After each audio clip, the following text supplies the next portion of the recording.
Okay, so getting back into our coverage over the X-Men Onslaught crossover, we're going to start off with Avengers issue number 401. Now, this is actually part of phase one. It's not an impact issue because when it came to the Avengers in the X-Men, they knew what they had to do. They had to find Magneto because they believe in some kind of possibility that Magneto is the reason why Charles Xavier is right now Onslaught. Now, technically, they don't fully understand what's going on with Charles Xavier just yet, but kind of get the idea that Magneto does kind of play a role in the idea of why Charles is currently Onslaught. And so you had a few members of the Avengers, including Gambit, go with them to find, well, Magneto to kind of figure out what is he actually doing.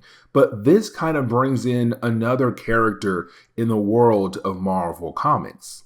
You see, this whole entire crossover is basically a callback to Fatal Attractions. And let me explain, because in that event right there, you had Charles Xavier shut down the mind of Magneto. Because for Charles, he had enough. He is tired of seeing Magneto do all these different types of things, especially when it came to Magneto ripping off the adamantium off the bones of Wolverine. Now, after you had Charles do that, for Magneto, he was just technically brainless, I guess. But you did have different people, take care of Magneto over time. Now, when it came to Avalon, the base that belonged to Magneto, it got blown up. And so for Colossus, who was trying his best to take care of Magneto after you had Charles shut down his mind, those two characters crashed back on Earth. Now, after that had happened, we had no idea what happened to Magneto. But then out of nowhere, we had somebody else appear claiming to be Magneto. And that would be the character known as Joseph. Now, when it comes to Joseph, he was just a random character, it seemed like, because he appeared out of nowhere claiming to be, well, not really claiming to be, he had no idea who he was or where he came from, but the dude looked just like Magneto. Now, you did have some nice people give him a name, and of course that name would be Joseph. But for Joseph, he just walked around the world trying to figure out who he was. Now, there was a certain issue we had to skip over, and that was X-Men Unlimited, issue number 11. And the reason why, because that book is not on Marvel Unlimited or really anywhere else. And so, unfortunately, I could not get that book and turn it into a video. But in that book, you had Joseph run into Rogue. Now, let's not forget, for Rogue and also Magneto, they used to be an item, but of course, things did not work out for them. And so when she saw Joseph, she's kind of like, oh my God, you're Magneto. And she began to beat down on him. But then he tells her like, dude, I don't know who you are or who is Magneto or who is Charles Xavier. All I know right now is my name is Joseph, and the last 3 months is what I remember. And that is really it. And so all of that kind of leads us into Avengers number 401, where we're really picking up with Hank Pym trying to use Cerebro as a way to locate Magneto. Here's the thing, because over the years in Marvel Comics for Charles Xavier, he wasn't truly able to use Cerebro to locate Magneto like that. He couldn't pinpoint where Magneto was truly at. He kind of had to wait to see when Magneto used his powers and kind of get an area of where Magneto could possibly be at. And so for Hank Pym, he's kind of like, listen, I can't pinpoint where Magneto is truly at, but I kind of got the idea of what area he could possibly be at. But while you have the Avengers heading over to that area, we kind of switch over to a conversation being done with the Avengers on the jet with also Scarlet Witch and Quicksilver. Now, these two characters are technically Avengers, but here's the thing. In the past, when they first appeared in Marvel Comics, they were part of the Brotherhood of Evil Mutants. And then just like that, they switch over to the Avengers. But here's the thing, because for the different members of the Avengers, they have never heard the Scarlet Witch nor Quicksilver truly talk about their father. Now, for the different X characters, they had been around Quicksilver when he was on X Factor. But for the Scarlet Witch, it's kind of like, no, she was mostly on the Avengers, and that was truly it. And also, around this time in Marvel Comics, they were still the daughter and son of Magneto. They were still labeled as mutants before the whole big change happened in 14 or 15. But either way,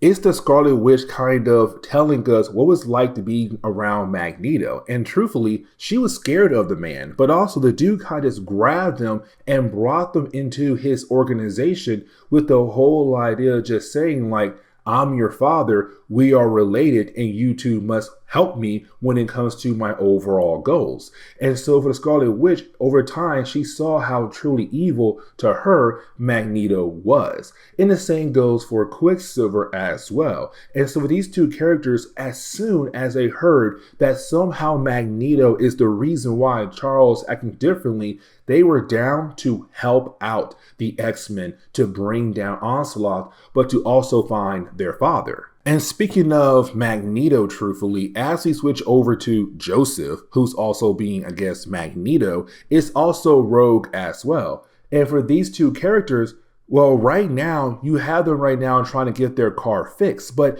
the way they are acting, the way they are talking to one another, you would truthfully believe in the possibility that these two characters are gonna try to become an item again. Now, let's not forget, for Rogue, she left the X-Men. And the reason why, because when it came to the very end of Legion Quest, you had Rogue kiss Gambit because they believed the world or the whole entire universe was going to be wiped out. But thanks to Bishop, everything changed. The universe was able to survive. But for Rogue, as she still kissed Gambit, she absorbed things from his mind and kind of learned a few dark secrets of his. And that right there kind of scared her, but made her just run away. And so she left the X-Men a good while ago. And so with her being on the road, she was attacked by Bastion. Now, I'm not going to sit down and fully explain that storyline. Just know that when she was attacked by Bastion in X-Men Unlimited issue number 11, you had Joseph go out of his way to help her, to save her. And of course, you now have these two characters slowly building a bond with one another.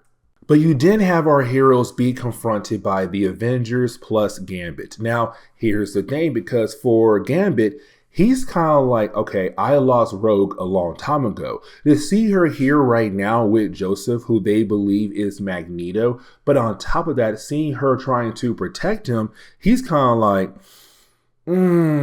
I feel like I most likely lost her again.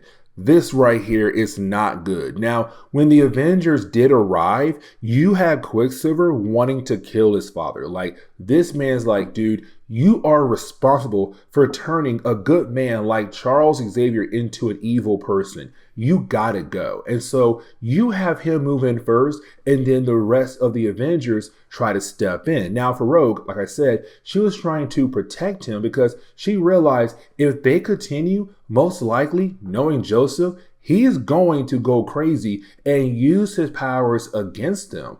But then at the very end of this battle, you had a Scarlet Witch say, everyone stop, because she realized there's something different about Magneto. He's skinnier, but also younger. He looks somewhat different. And that right there is actually really important, because this right here will become very important down the road when it comes to explaining who Joseph truly is. But you do have everyone stop because of her.